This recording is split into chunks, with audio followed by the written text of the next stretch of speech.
आज हम पढ़ने जा रहे हैं पजल, जो कि बैंक के या एलआईसी के पेपर में आता है। और हमारे पास क्वेश्चन दिया हुआ है, 6 भवनों P Q R S T तथा यू में से प्रत्येक में अलग अलग संख्या में कार्यालय है। भवन एस में केवल टी तथा आर से अधिक कार्यालय है। भवन क्यू में पी से अधिक संख्या में परंतु यू से कम कार्यालय है। भवन आर में सबसे कम संख्या में कार्यालय नहीं है।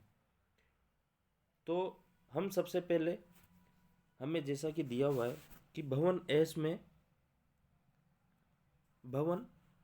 में टी तथा आर से अधिक कार्यालय है। अब हम जब भी पजल करते हैं, अगर इसके अंदर केवल या ओनली जो ये वर्ड आता है, इसकी एक बहुत ज़्यादा इम्पोर्टेंस होती है इसके अंदर। तो हम सबसे पहले देखते हैं कि एस से केवल टी तथा आर कम है। तो हम एस इससे टी और आर कम है, ये हो सकता है कि एस आर और टी भी हो जाए, दोनों चीज़ें पॉसिबल है।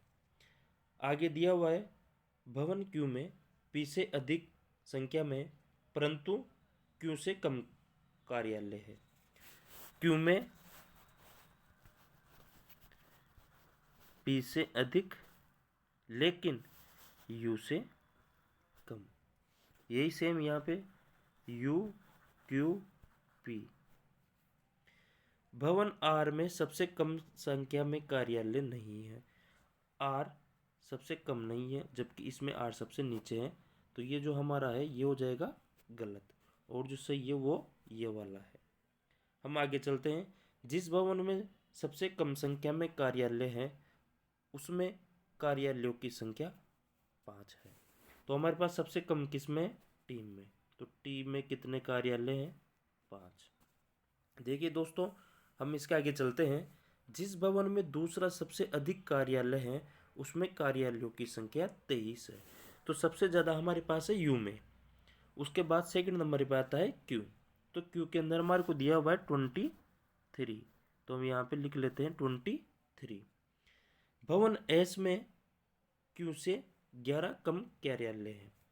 तो भवन एस में वो क्यू से 11 कम है। हमारे पास क्यू में दिया हुआ है 11, क्यू में दिया हुआ है हमारे पास 23, और इससे 11 कम है किसमें? एस में। तो हमारे पास एस बराबर कितना आ जाएगा यहाँ पे?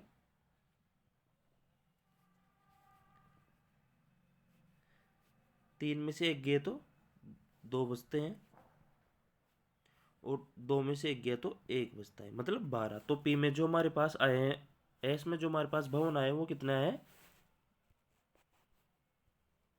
12।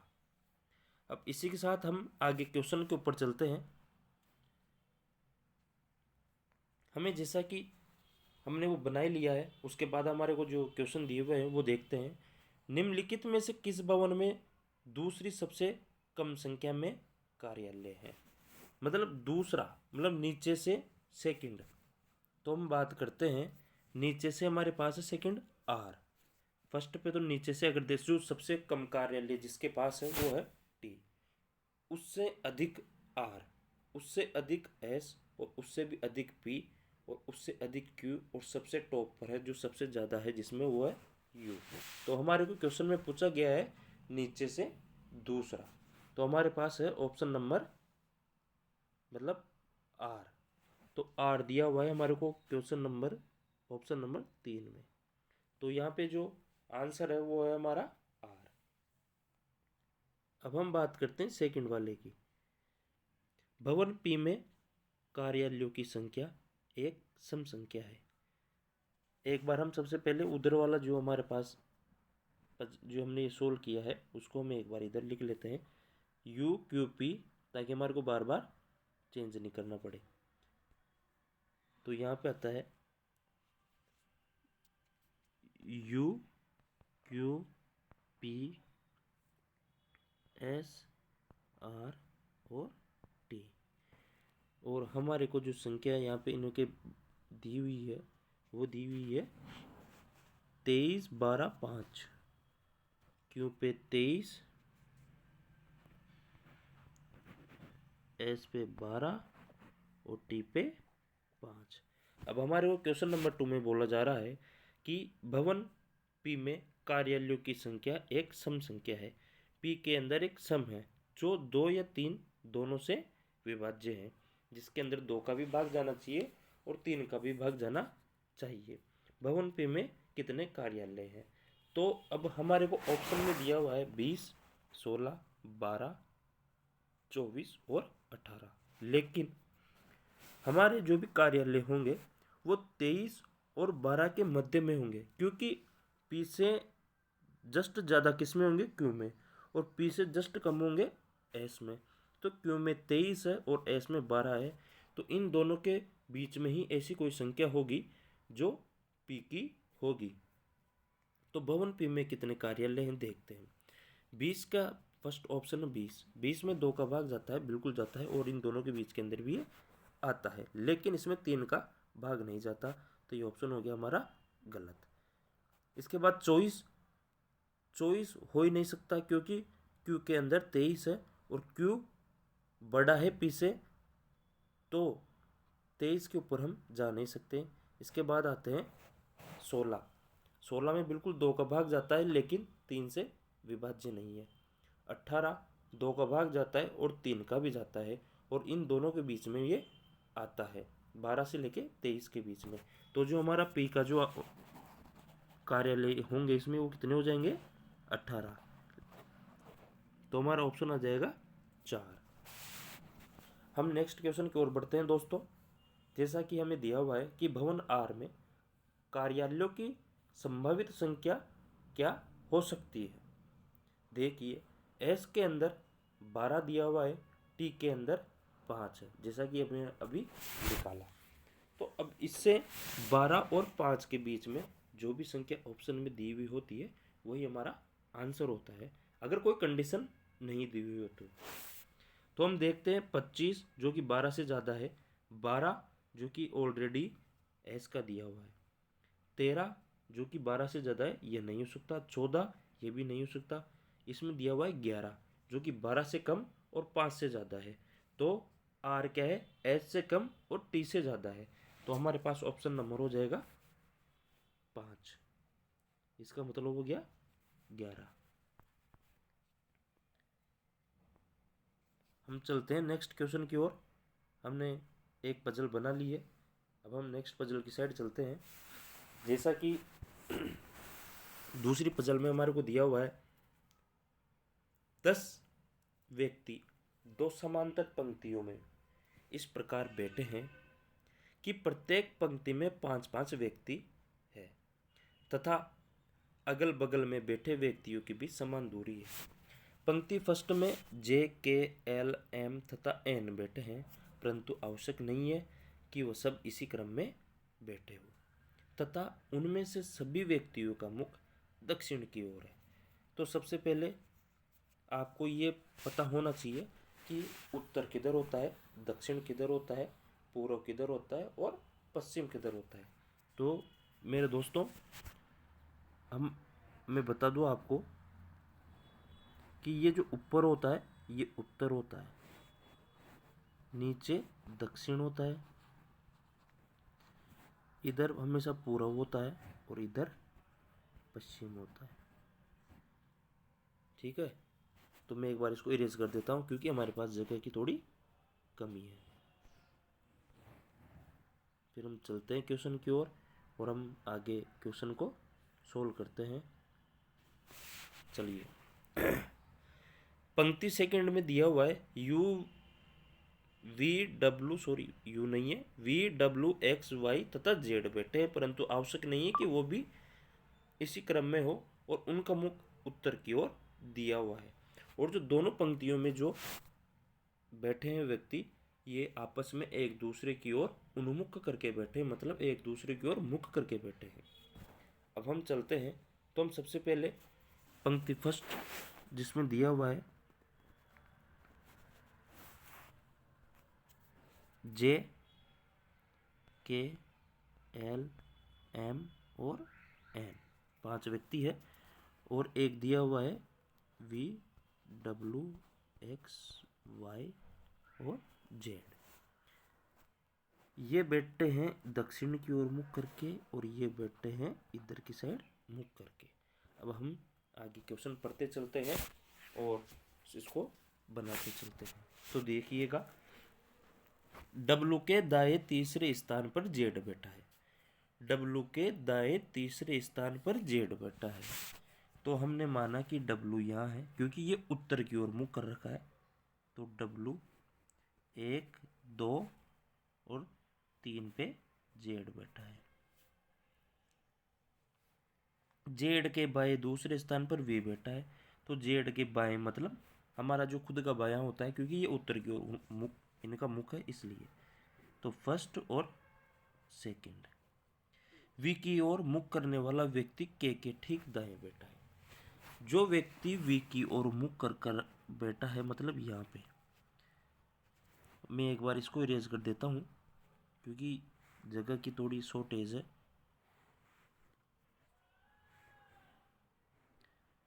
देखिए, तो इनके सामने हम पहले एक बार लाइन ड्रॉ कर लेते हैं ताकि हमारे को पता चल जाए। और आपकी एक बार परमिशन हो तो मैं इसको एक बार मिटा के कंप्लीट बिल्कुल सही कर लेता हूँ।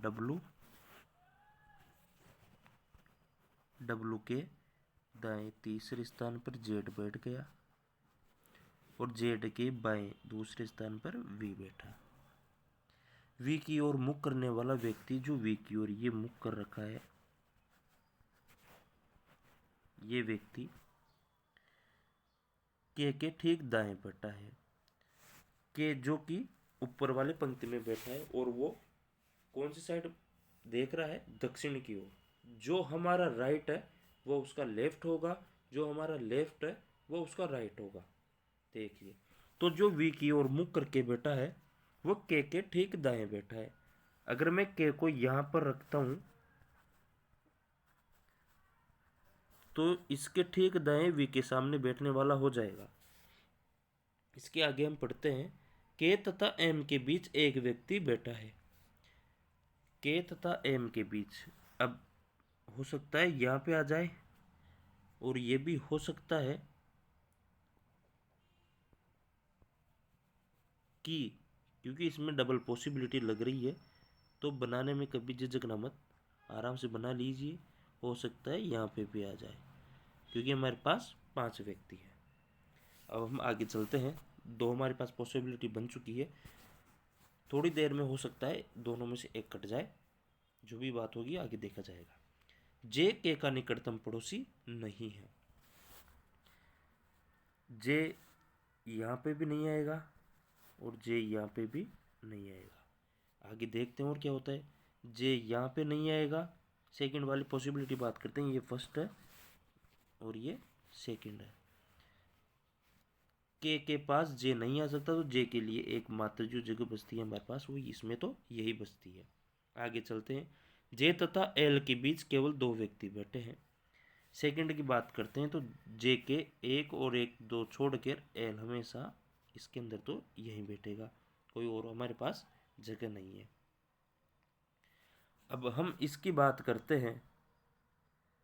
अगर मैं जे को एम के पास रखता हूँ तो यहाँ से 1 और 1 2 छोड़कर के बैठा है, तो यहाँ रखना गलत हो जाएगा। और अगर मैं के से 1 छोड़कर रखता हूँ जे को, तो वहाँ से मेरा सही हो जाएगा। तो मैं जे को रख रहा हूँ क्योंकि जे के का पड़ोसी नहीं है, तो मैंने जे को यहाँ पर लिया और एक भाई यहाँ बैठ जाएगा।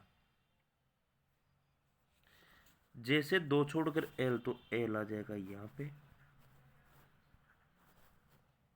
आगे चलते हैं। न तो के और न ही जे का मुख वाई की ओर है। हम फर्स्ट केस की बात करें तो के सामने भी एक व्यक्ति बैठेगा और जे के सामने भी एक व्यक्ति बैठेगा। और क्वेश्चन में दिया हुआ है कि इन दोनों के सामने वाई नहीं बैठेगा, जबकि ये फिक्स है नीचे एक जगह पे, तो वाई आएगा। तो यहाँ से हमारी जो फर्स्ट पॉसिबिलिटी है वो कट चुकी है। हम बात करते हैं सेकंड वाली पॉसिबिलिटी की। बोल रहा है कि के और जे का मुख वाई की ओर नहीं है। देखिए जे की ओर डब्लू बैठा है और के की ओर कोई नहीं बैठा, और बोला गया है कि वाई नहीं बैठेगा के सामने, तो हम एम के सामने वाई को बिठा देते हैं। अब फर्स्ट पंक्ति में जे के एल एम बच गया एन, तो एन जो बचा है हम उसको बिठा देते हैं यहाँ पे। इसके अलावा सेकंड पंक्ति में वी डब्लू और एक्स बचा है हमारे पास, तो हम एक्स को के सामने बिठा देते हैं। जो हमारा जो पजल है वो अब सोल्व हो चुकी है मेरे दोस्तों, और आई होप कि आप सबको ये भी समझ में भी आया होगा। नहीं आया हो, कुछ भी डाउट हो तो एक बार कमेंट बॉक्स में ज़रूर कमेंट करें। अब हम चलते हैं इनके क्वेश्चन की ओर, जो कि पूछे जाते हैं किस प्रकार से। देखिए, निम्नलिखित में से किस व्यक्ति का मुख एन की ओर है। अब हम चलते हैं पीछे, क्योंकि देखो हमारे पास स्पेस इतना नहीं है। तो फर्स्ट क्वेश्चन दिया हुआ है इस पजल का, क्योंकि इसी तरीके से क्वेश्चन पूछा जाएगा। और जो LIC ADO की हम बात करते हैं, जो अभी हाल ही में 12 मार्च को होने वाला है, हो सकता है इससे इजी भी आ जाए, लेकिन इससे तो हार्ड कुछ आएगा नहीं, क्योंकि वो एक क्लर्क लेवल का पेपर होता है और इसके ऊपर जाएगा नहीं।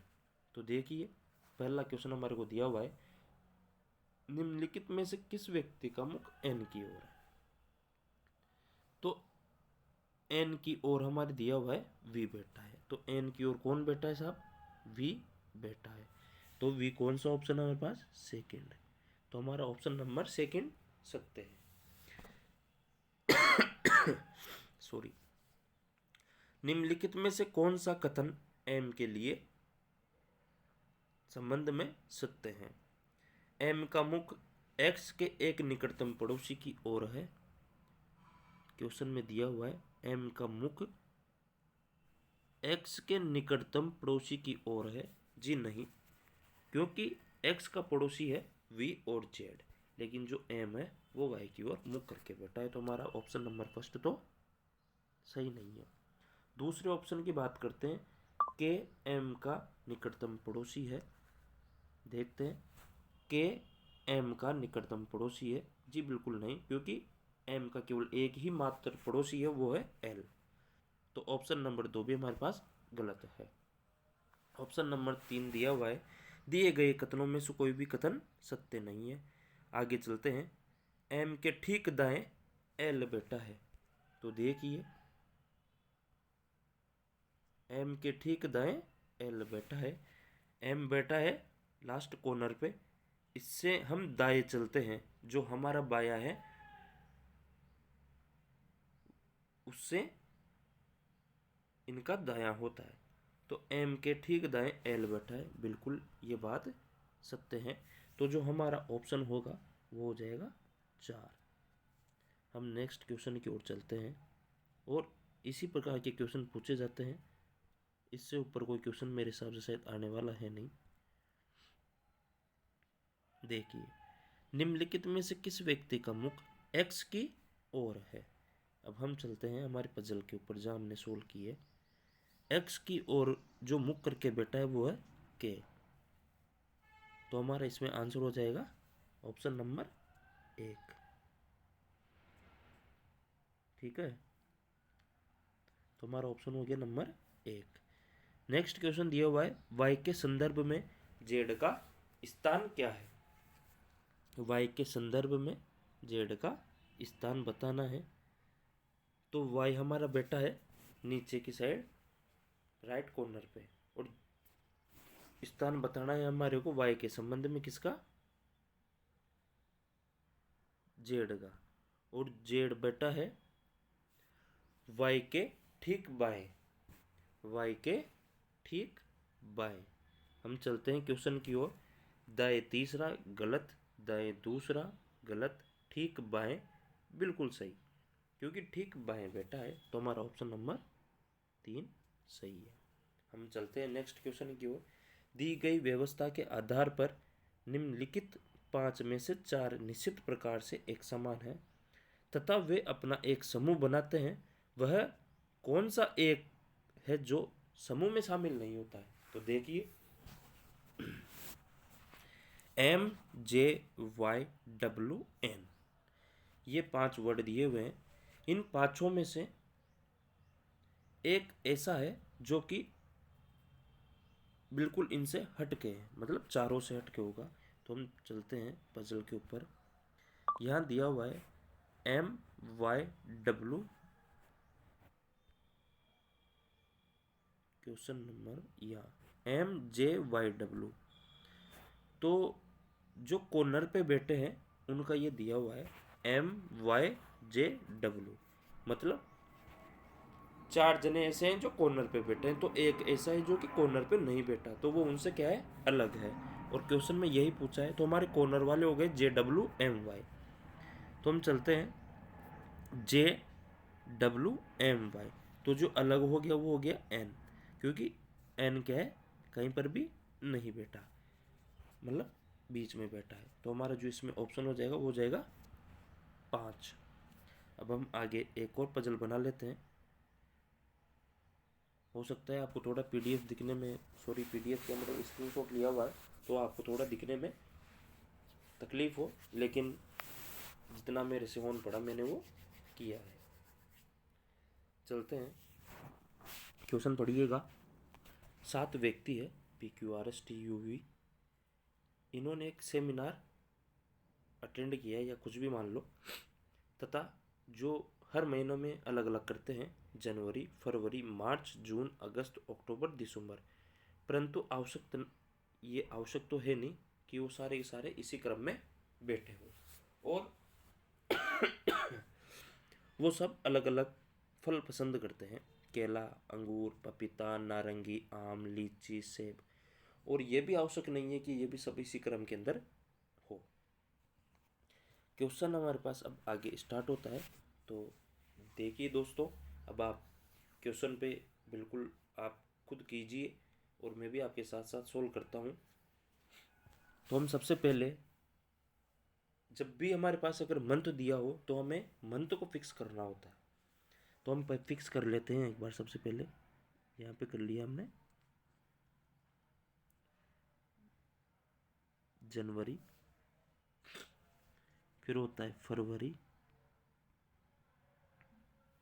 फिर होता है मार्च, फिर जून, फिर अगस्त, फिर हो गया अक्टूबर, फिर हो गया दिसंबर। मैंने सबका स्टार्टिंग का वर्ड लिखा है मात्र।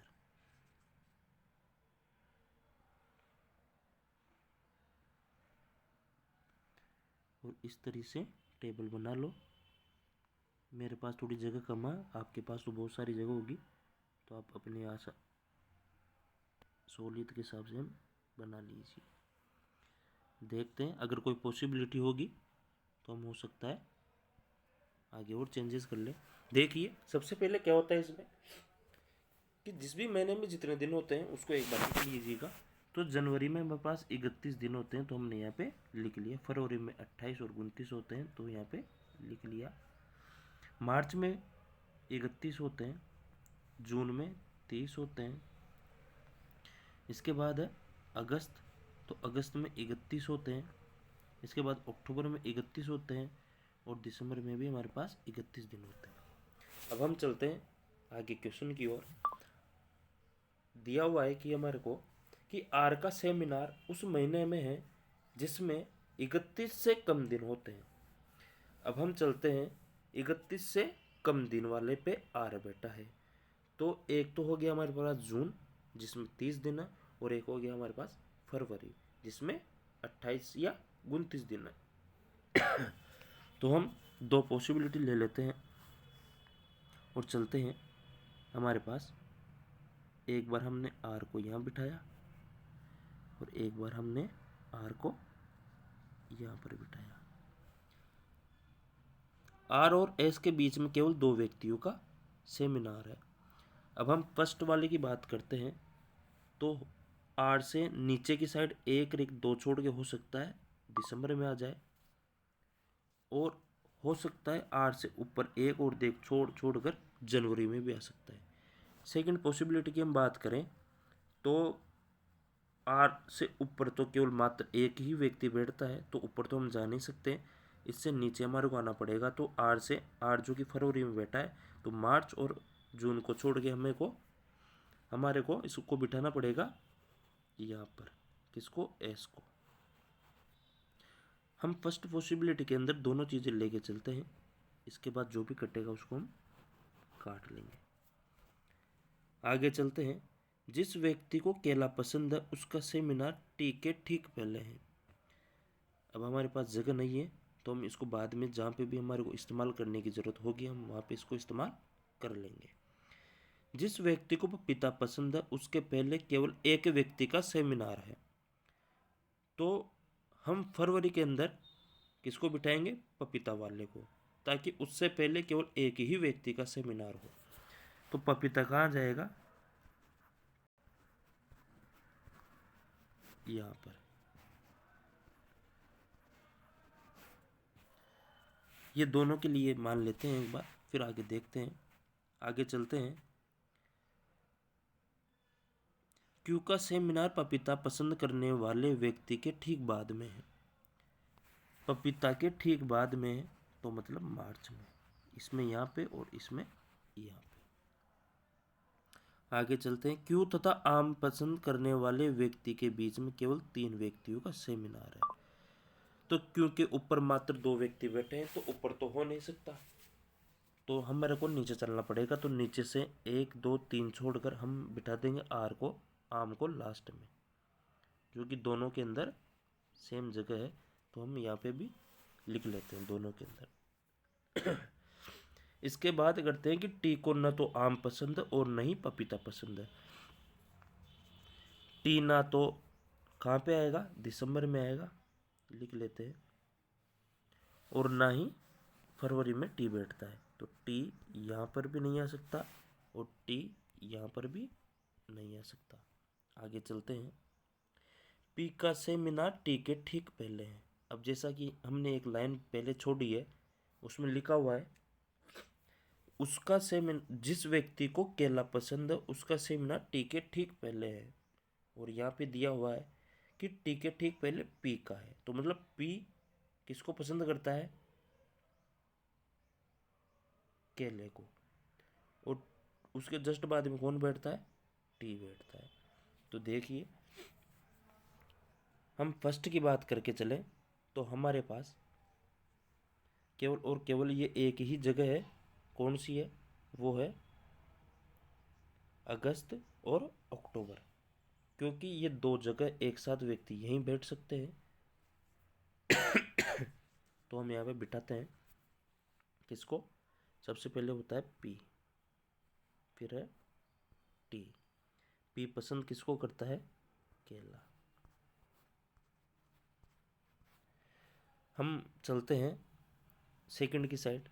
तो सेकंड तो क्या हो गया? कट गया। क्यों कटा? क्योंकि आर की जगह यहाँ पे टी नहीं हो सकता और ऊपर सिंगल जगह, इसमें 2 जगह हम कहीं बिठा ही नहीं सकते, क्योंकि इसमें टी नीचे आने वाला है दिसंबर के अंदर, जो कि यहाँ पे नहीं आ सकता। 2 जगह केवल इसी जगह बाकी है। तो इसी के साथ ये वाला तो ऑलरेडी कट चुका है। अभी तक हमारे पास एस का कोई फिक्स नहीं है, हम इसको दोनों को लेके चल रहे हैं। जो भी आगे होकर जाए, जो भी होगा इनको काट देंगे, जो भी होगा कुछ ना कुछ ऐसा लिंक हमारे को दिया रहता है। तो आगे हम चलते हैं। वी को सेब पसंद है। अब देखिए, वी को क्या पसंद है? सेब। अब मैं दिसंबर के अंदर अगर वी को रखता हूँ तो यहाँ आम ऑलरेडी है, जो कि यहाँ मैं रख नहीं सकता। और अक्टूबर के अंदर टी बैठा है, तो मैं यहाँ पे भी नहीं रह सकता। और यहाँ पे है अगस्त, अगस्त के अंदर ऑलरेडी पी बैठा हुआ है, तो यहाँ पे नहीं रह सकता। जून के अंदर आर बैठा है, वहाँ नहीं हो सकता। एम के अंदर क्यू बैठा है, यहाँ नहीं हो सकता। फरवरी के अंदर पपीता बैठा है, तो पी वी क्या है? सेब को पसंद करता है, तो यहाँ पे भी नहीं हो सकता। तो मेरे पास स्पेस अगर एक बचता है, अगर मैं मान लो एस को अगर दिसंबर में फिक्स कर दूँ, तो मेरे पास क्या है? जनवरी खाली हो जाता है। तो मैंने एस को यहाँ से हटा दिया और मैं यहाँ बिठा दूंगा किसको? वी को। और वी को क्या पसंद है? सेब पसंद है, तो ये वी और यहाँ हो जाएगा सेब, ये सेब है। आगे चलते हैं। जिस व्यक्ति को अंगूर पसंद है उसका सेमिनार 31 से कम दिन वाले महीने में है। देखिए 31 से कम दिन मतलब 30 दिन वाले में। तो मैंने फरवरी के अंदर, एक तो फरवरी था जिसके अंदर मैंने पपीता ऑलरेडी ही बिठा दिया है, तो मेरे पास जो बचता है वो मात्र बचा है 1 जून।